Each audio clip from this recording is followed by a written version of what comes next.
Hello friends, எல்லோரும் எப்படி இருக்கீங்க? நான் உங்கள் விஜய். இன்னைக்கு உங்களுக்கு வந்து ஜவ்வரிசி சேமியா பாயசம், அதுவும் இந்த மாதிரி ஜவ்வரிசி முத்து முத்தாக அங்கங்கே நல்லா சாஃப்டாக வெந்திருக்கு. அதே மாதிரி சேமியாவும் நல்லா பொன்னிறமாக வறுத்து நம்ம பண்ணியிருக்கோம்.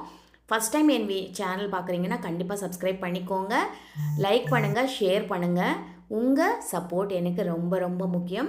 இந்த சேமியா ஜவ்வரிசி பாயசம் நம்ம நார்மலாக எல்லா ஃபெஸ்டிவல்ஸுக்கும் ஈஸியாக பண்ணக்கூடிய ஒரு பாயசம். இந்த பாயசம் எப்படி செய்கிறதுன்னு நம்ம சட்டுன்னு வீடியோக்குள்ளே போயிடலாம் வாங்க. ஜவ்வரிசி வந்து நம்ம 1 மணி நேரம் தண்ணியில் ஊற வச்சுக்கணும். இது தாங்க ஃபஸ்ட்டு பாயிண்ட்டு. ஜவ்வரிசி எவ்வளோ ஊறுதோ அவ்வளோ சூப்பராக அது வெந்து வரும். அதனால் நம்ம ஜவ்வரிசி 1 மணி நேரம் ஊற வச்சுக்கலாம்.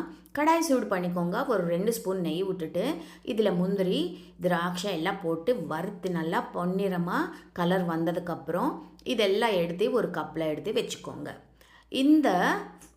இதில் நம்ம ட்ரை ஃப்ரூட்ஸ் என்ன வேணாலும் சேர்த்துக்கலாம்.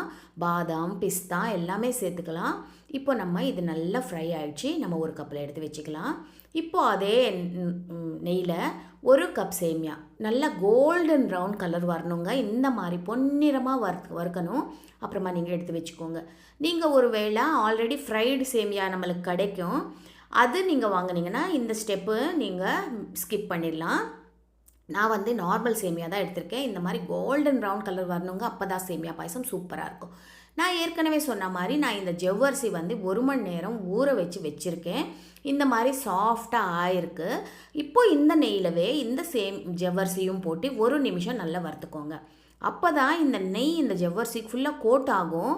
ஒன்றுக்கொன்று ஒட்டாமல் முத்து முத்தாக செப்பரேட்டாக சூப்பராக நம்மளுக்கு வெந்து வரும்.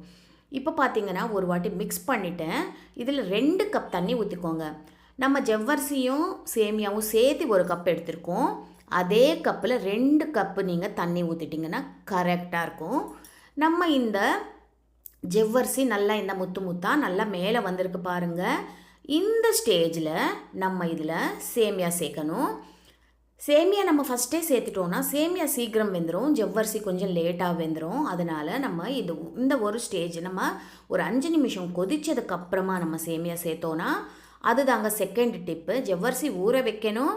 அப்புறமா ஃபஸ்ட்டு ஜவ்வரிசி வறுத்துட்டு நம்ம பாதி வேக்காடு வெந்ததுக்கப்புறம் நம்ம சேமியா சேர்க்கணும். இது தாங்க செகண்ட் டிப்பு. இப்போ நீங்கள் இந்த சேமியா இதில் போட்டுட்டு நல்லா இன்னும் ஒரு 5 நிமிஷம் நல்லா கொதிக்க வைங்க. சேமியா சீக்கிரமே வெந்துடும் பாருங்கள். சூப்பராக நம்ம சேமியாவும் ஜவ்வரிசி வெந்துருச்சு.